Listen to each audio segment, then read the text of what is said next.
আসসালামু আলাইকুম। মিতুস রেসিপি হাউজে আপনাদের স্বাগতম। আশা করছি সকলে ভালো আছেন, আমিও ভালো আছি আলহামদুলিল্লাহ। আজকে আপনাদের সাথে শেয়ার করব খাসির মাংসের একটি মজাদার রেসিপি। তো কিভাবে করেছি সেটাই দেখাবো। তো মাংসগুলোকে ধুয়ে পানি ঝরিয়ে নিয়েছি, একদম পানিটা ঝরিয়ে নিতে হবে।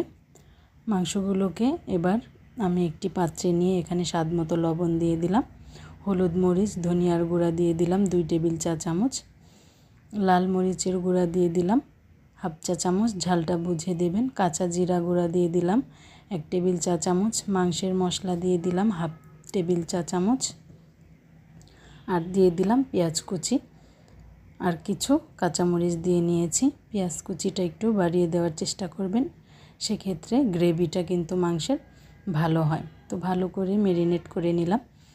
এবার এখানে তেজপাতা আর গোটা গরম মশলা দিয়ে দিলাম কিছু। এগুলোকে দেওয়ার পর আমি এখানে কিছু গোলমরিচ দিয়ে নিয়েছি আস্ত, আর এখানে দিয়ে দেব সরিষার তেল। আপনারা চাইলে রান্নার রেগুলার তেলটাও ব্যবহার করতে পারেন।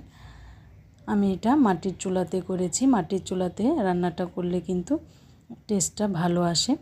তো মাংসটাকে দিয়ে আমি দেখতেই পাচ্ছেন অনবরত নেড়ে চেড়ে কষিয়ে নেব। আমি এখানে আদা রসুন বাটা দিয়ে দিলাম 2 টেবিল চা চামচ।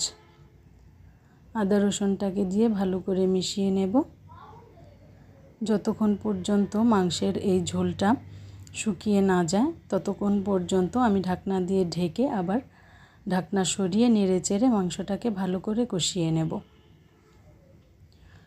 তো মাংস যত কষানো হবে এর টেস্টটা কিন্তু বেশি হবে।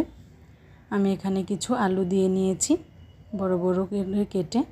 আলুগুলোকে দিয়েও আমি আরও 10 মিনিটের মতো কষিয়ে নেব, একদম পানিটা শুকানো পর্যন্ত। এই মাংসটাকে আমি প্রায় 1 ঘন্টার মতো কষিয়ে নিয়েছিলাম। দেখতেই পাচ্ছেন আমার ঝোলটা কিন্তু একদম শুকিয়ে গেছে। এ পর্যায়ে আমি মাংসটা সেদ্ধ হওয়ার জন্য পানি দিয়ে দেব পরিমাণ মতো। বেশি পানি দেওয়ার দরকার নেই, কারণ কষানোর সময়ই মাংসটা কিন্তু হাফ সেদ্ধ হয়ে গেছে। এ পর্যায়ে আমি নাড়াচাড়া করে ঢাকনা দিয়ে ঢেকে রেখে দিয়েছিলাম বলক তোলার জন্য।